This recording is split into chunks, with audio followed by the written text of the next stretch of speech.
டிரான் அலஸிடம் 6 மணி நேரம் விசாரணை என்பது அந்த செய்தியாக இடம்பிடிக்கிறது.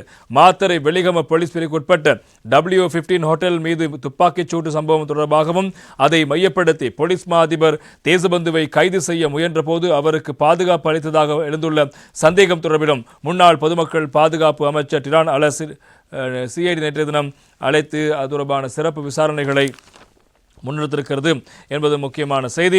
முன்னாள் பொதுமக்கள் பாதுகாப்பு அமைச்சர் டிரான் அலஸ் சிஐடியின் அழைப்பின் பேரில் நேற்றைய தினம் முற்பகல் 10:40 மணியளவில் சிஐடியில் ஆஜரானார். சிஐடியின் இந்த W15 விவகாரம் தொடர்பாக விசாரணை செய்யும் வணிக குற்ற விசாரணை பிரிவின் பொறுப்பதிகாரி கருணா திலக முன்னிலையில் ஆஜரான டிரான் அலஸிடம் மாலை 4:45 மணி வரையில் விசாரணை மேற்கொள்ளப்பட்டு வாக்குமூலம் பதிவு செய்யப்பட்டது.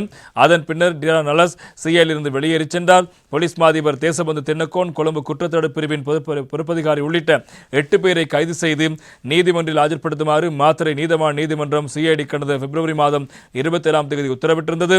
கடந்த 2023 டிசம்பர் 31ஆம் தேதி மாத்தறை வெலிகமையில் உள்ள W15 ஹோட்டலில் நடந்த துப்பாக்கிச் சூடு சம்பவம் தொடர்பாக இவர்களை கைது செய்ய உத்தரவிடப்பட்டது.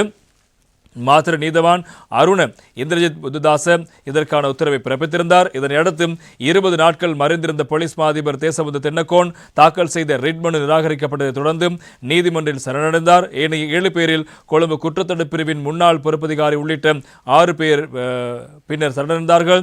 எனவே ஒருவர் வெளிநாட்டுக்கு தப்பிச் சென்றிருக்கிறார். இதில் தேசபந்து தென்னக்கோன் எதிர்வரும் 3ஆம் தேதி வரை விளக்கமறியலில் வைக்கப்பட்ட நிலையில் ஏனைய 6 பேரும் பிணையில் விடுவிக்கப்பட்டார்கள். முன்னாள் பொதுமக்கள் பாதுகாப்பு அமைச்சர் தொடர்பு குறித்து விசாரிக்குமாறு மாத்திர நீதவான் தனது உத்தரவில் குறிப்பிட்டிருந்தார். எனவே அது தொடர்பான விசாரணைகள் தான் தற்போது ஆரம்பமாக இருக்கிறது. சிஐடி இப்போது தொடர்பான விசாரணைகளை முன்னெடுத்து வருகிறது. எனவே ஏற்கனவே இந்த தேசபந்து தென்னக்கோன் ஒளிந்திருப்பதற்கு உதவி ஒத்தாசை புரிந்த குற்றச்சாட்டில் 2 கைது செய்யப்பட்டு அவர்கள் இப்போது பிணையில் விடுவிக்கப்பட்டிருக்கின்ற செய்திகளும் பிரதானமாக இருப்பதை காணலாம்.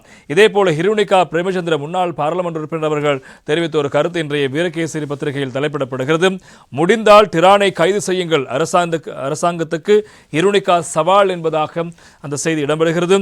ஜனாதிபதி தேர்தல் பொதுத் தேர்தலிலும் நிறைவடைந்தவுடன் அமைதி காத்த ஜனாதிபதி அன்றகுமார் திசாநாயக்க தற்போது உள்ளூராட்சி மன்ற தேர்தல் இலக்கு வைத்து உயிர்த்த ஞாயிறு தாக்குதல் தொடர்பில் பேச ஆரம்பித்திருக்கிறார் என்பதாக ஹிருணிகா பிரேமச்சந்திர அவர்கள் தெரிவிக்கிறார். அவரது பேச்சுக்களை நம்ப நாம் தயாராக இல்லை. முடிந்தால் முன்னாள் அமைச்சர் டிரான் அலஸை கைது செய்யுமாறு அரசாங்கத்துக்கு சவால் விடுப்பதாக ஹிருணிகா தெரிவித்திருக்கிறார். நேற்று கொழும்பில் ஊடகங்களுக்கு கருத்துக்களை முன்வைக்கும் போதே அவர் இந்த விடயங்களை சுட்டிக்காட்டியிருக்கிறார். சமூக வலைத்தளங்களூடாக ஏனைய கட்சியினர் மீது சேறு பூசினால் மாத்திரம் போதும் என்று அரசாங்கம் எண்ணுகிறது. ஆனால் இந்நிலைமை முற்றாக மாறியிருக்கிறது. கடந்த தேர்தலை போன்று இம்முறை பொய்க்கூறி வெற்றி பெற முடியாது. உள்ளூராட்சி மன்ற தேர்தல் முடிவுகள் நிச்சய மாற்றத்தை ஏற்படுத்தும் என்று நம்புகிறோம். பாராளுமன்ற அரசாங்கத்துக்கு எதிராக குரல் எழுப்புபவர்கள் கைது செய்யப்படுகிறார்கள். அந்த வகையிலேயே பார்லிமெண்ட் உறுப்பினர் சாமர சம்பத் தசநாயக் கைது செய்யப்பட்டிருக்கிறார். ஆனால் தாம் ஆட்சி அமைத்தால் அர்ஜுன மகேந்திரனின் காதுகளை பிடித்து இடித்து வருவதாக கூறிய தேசிய மக்கள் சக்தி இன்றும் அது தொடர்பில் எதுவும் பேசவில்லை என்பதாகவும் அவர் தெரிவித்திருக்கிறார். இன்று பாரிய அளவில் அரசியல் பழிவாங்கல் இடம்பெற்றுக் கொண்டிருக்கிறது. கடந்த காலங்களில் சகல துறைகளிலும் அரசாங்கத்துக்கு எதிராக தொடர்ச்சியாக ஆர்ப்பாட்டங்கள் நடத்த வந்த ஜேபி இன்று ஆர்ப்பாட்டக்காரர்கள் மீது தாக்குதல்கள் நடத்தி அவர்களை விரட்டி அடிக்கிறது என்பதாகவும் நேற்றைய தினம் ஹிருணிகா பிரேமச்சந்திர அவர்கள் தெரிவித்த விடயம் முக்கியமாக இருப்பதை காலம். எனவே சாமர சம்பத் தசநாயக்க வேண்டும் என்று கைது செய்யப்படவில்லை. அவர் 2016ஆம் ஆண்டு அவர் மீது தொடுக்கப்பட்ட வழக்கு இந்த பல வருடங்களாக விசாரணை செய்யாமல் மூடி மறைக்கப்பட்ட விடயமாகிறது. எனவே அந்த விசாரணைகள் மீண்டும் வந்திருக்கிறது. எனவே சாட்சியாளர்களுடைய பாதுகாப்பு உறுதிப்படுத்தப்பட்ட